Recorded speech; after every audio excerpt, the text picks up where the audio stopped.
World history MCQ series के lecture 7 में cool war and post colonialism के MCQs को डिस्कस किया जा रहा है। क्वेश्चन नंबर 121 से शुरू करेंगे क्योंकि 120 तक के क्वेश्चन प्रीवियस 6 लेक्चर में ऑलरेडी अपलोड किए जा चुके हैं, जिसको आप एक्सप्लेनेशन के साथ देख सकते हैं, उनका फ्री पीडीएफ डाउनलोड कर सकते हैं। वीडियो शुरू करने से पहले हमारे सपोर्ट के लिए इस वीडियो को लाइक कीजिएगा। Question number 121, What period does the term Cold War refer to? इसका right answer option number B में है, a period of intense rivalry and tension between the United States of America and the Soviet Union, जो कि आजकल Russia के तौर पे जाना जाता है। Question number 122, The Cold War was characterized by ideological differences between which two major powers? तब भी थे, आज भी है, लेकिन आज मल्टीपोलर दुनिया बन चुकी है। इसका right answer option number B है, United States and Soviet Union है। ये तब के टू सुपर पावर थे, तब दुनिया को बाईपोलर जाना जाता था, बाईपोलर कहा जाता था। Question number 123, Which political ideology was dominant in the United States of America during the Cold War? इसका right answer option number C में है, कैपिटलिज्म। कैपिटलिज्म एक इकोनॉमिक सिस्टम है जिसमें फ्री मार्केट को सपोर्ट किया जाता है, जिसमें हुकूमत का अमल दखल बहुत कम रहता है। कोल्ड वॉर के दौरान यूनाइटेड स्टेट्स ऑफ अमेरिका की जो आइडियोलॉजी थी, पॉलिटिकल आइडियोलॉजी, वो कैपिटलिज्म थी, मतलब मार्केट को कैपिटलिज्म के थ्रू रन किया जाना था। Question number 124, which political ideology was dominant in the Soviet union during the cold war? Cold war में जो सोवियत यूनियन था, जिसको यूएसएसआर कहा जाता था, जिनको अब रशिया कहा जाता है, उसकी जो पॉलिटिकल आइडियोलॉजी थी वो कम्युनिज्म थी। कम्युनिज्म मीन्स कमांड इकोनॉमी, जिसका मतलब है कि इकोनॉमी को हुकूमत रन करेगी, जो मैक्रो इकोनॉमिक होती है। बाकी इकोनॉमी में हमने कुछ इंपॉर्टेंट लेक्चर लिए हुए हैं, जिसमें हमने डिमांड, सप्लाई, इकोनॉमी वगैरह जो इकोनॉमिक सिस्टम्स है उसको डिटेल में बताया हुआ है। उसका अलग प्लेलिस्ट है, आप जाके वहाँ पर देख सकते हैं। Question number 125, the Truman doctrine and the Marshall plan were both strategies employed by the United States to. इसका right answer option number A में है, contain the spread of communism. जो कम्युनिज्म स्प्रेड हो रही थी, दुनिया भर में फैल रही थी, उसके लिए जो अमेरिका ने ट्रूमन डॉक्ट्रिन, तब जो अमेरिका का प्रेसिडेंट था वो ट्रूमन था, जब पाकिस्तान की आज़ादी हो रही थी 1947 के दौरान, क्योंकि फ्रैंकलिन डी रूजवेल्ट के असैसिनेशन के बाद ये प्रेसिडेंट बन गए थे, फिर उन्होंने इलेक्शन भी दी थी, तो उन्होंने एक डॉक्ट्रिन बनाई थी। इसके अलावा मार्शल प्लान, जो कि वर्ल्ड वॉर 2 के बाद मार्शल प्लान लाया गया, जिसके तहत यूरोपियन कंट्रीज़ को कर्जा दिया गया, वहाँ पर इंडस्ट्री बिल्ड की गई, उनकी इकोनॉमी बेहतर कराने के लिए जो प्लान, जो इकोनॉमी सिस्टम या जो कर्जा वगैरह दिया गया था, वो मार्शल प्लान कहलाता था। Question number 126, the Berlin wall was erected in 1961 to dash. इसका right answer option number A है, prevent East Germans from fleeing to the west. Berlin wall जो कि 1961 में बनाई गई थी, 1961 में, फिर उसको 1989 में गिराया गया था। ये जर्मनी में बनाई गई थी ये दीवार, और इसका मकसद था जो ईस्ट जर्मन्स थे, जो मशरकी जर्मनी में थे, वो वेस्ट की तरफ ना जाए। वेस्ट जो जर्मन थी वो यूरोपियन या अमेरिकन के तहत थी, और जो ईस्ट जर्मन थी ये रशिया, जिसको जो यूएसएसआर कहा जाता था, उसके तहत थी।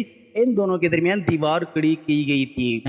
127 क्वेश्चन में है, which conflict is often considered a proxy war of the Cold War, with the United States supporting South Korea and China supporting North Korea? इस वार को ऑप्शन नंबर बी में बताया गया है, कोरियन वार। कोरियन वार जो कि 1949 1950s में हुई थी, तब ये एक प्रॉक्सी वार थी, कोल्ड वार। कोल्ड वार ऐसा वार था जो कि बराह रास्त नहीं लड़ा जा रहा था, जो आइडियोलॉजिकल वारफेयर में से है, और जो कि दूसरे ममालिक में किया जा रहा था, ना कि यूएसएसआर और अमेरिका खुद एक दूसरे के ममालिक में कर रहे थे। तो इस वार को कोरियन वार कहा जा रहा है। इसको चाइना भी सपोर्ट में था, जो नॉर्थ कोरिया थे, और जो साउथ कोरिया है इसका यूनाइटेड स्टेट्स सपोर्ट में था। Question number 128, the policy of detente during the cold war aimed to. इसका right answer option number B में है, ease tensions between and promote cooperation between the United States and Soviet Union. जो United States of America है और जो Soviet union, जिसको USSR कहा जा रहा था, तब उनके दरमियान जो टेंशन थे, जो जंग का माहौल था, उसको कम करने और उन दोनों के दरमियान कोऑपरेशन के लिए डिटांट की पॉलिसी लाई गई थी 1970s में, और दोनों प्रेसिडेंट के दरमियान फिर मुलाकात भी हुई थी इसके तहत। Question number 129, which Soviet leader implemented significant reforms known as glasnost and perestroika? In questions को पिछले जो पेपर्स है उसमें पूछा भी गया है, खासकर पॉलिटिकल साइंस वगैरह के पेपर्स में पूछा गया है। ग्लासनोस्ट एंड पेरेस्ट्रोइका ये पॉलिसीज थी, ये रिफॉर्म्स थे जो कि सोवियत लीडर ने लाए थे, क्योंकि यूएसएसआर में इन पॉलिसी को लाया गया था।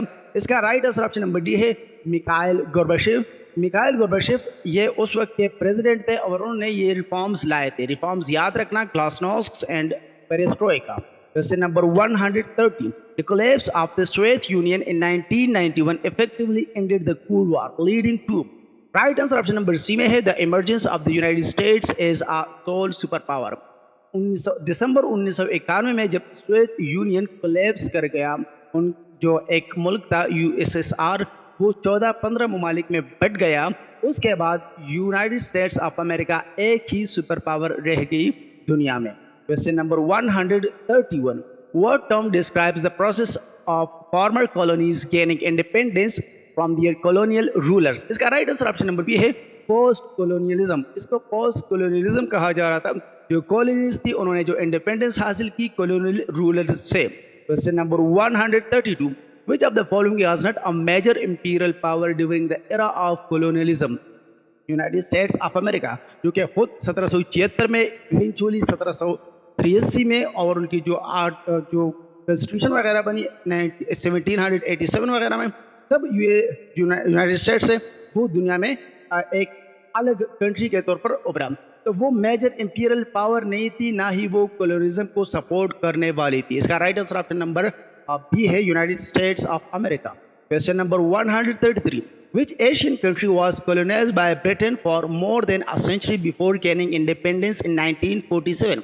इसका right answer option number A है, इंडिया। इंडिया एशियन कंट्री है जिसको तकरीबन 100 साल से ज़्यादा अरसे तक कॉलोनाइज रखा गया और 1947 में फिर उसको आज़ादी मिल गई थी। Question number 134. The process of decolonization in Africa occurred primarily during which decades?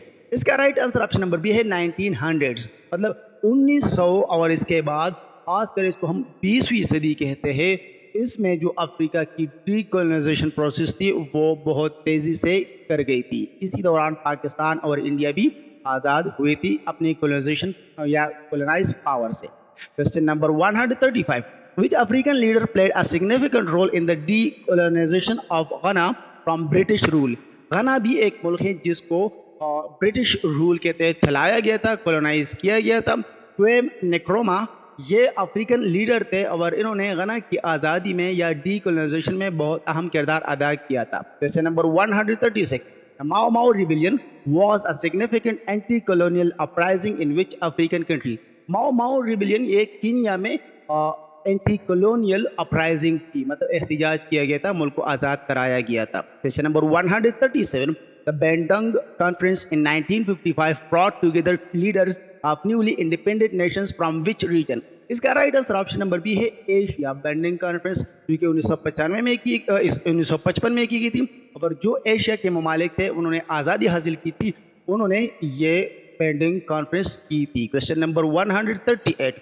Which term describes the economic, political and cultural influence exerted by former colonial powers over their former colonies? इसको right answer option number D है, new colonialism कहा जा रहा है। पहले by force और अब economic या पॉलिटिकल इस तरह के कुछ इन्फ्लुएंस करके उन अपनी कॉलोनीज को दबाव में रखना था, न्यू कॉलोनिज्म इसको कहा जाता है। Question number 139. Which region experienced a wave of independence movements during the 20th century resulting in the dissolution of colonial empires? इसका right answer all of the above है, Latin America, Asia, Middle East, ये सब इसमें शुमार किए जाते हैं। Question number 140. Which former colony gained independence from Portugal in 1975 after a prolonged war of independence? इसका right answer option number B है, मोज़ाम्बिक, जिन्होंने पुर्तगाल से 1975 में आज़ादी हासिल की थी। आप किसी भी टॉपिक पे फ्री PDF भी डाउनलोड कर सकते हैं, MCQs भी देख सकते हैं एक्सप्लेन फॉर्म में, या जो आपको स्क्रीन पे नज़र आ रहा है इसी सब्जेक्ट का। हमें सब्सक्राइब कीजिएगा और बेल का आइकन दबाएं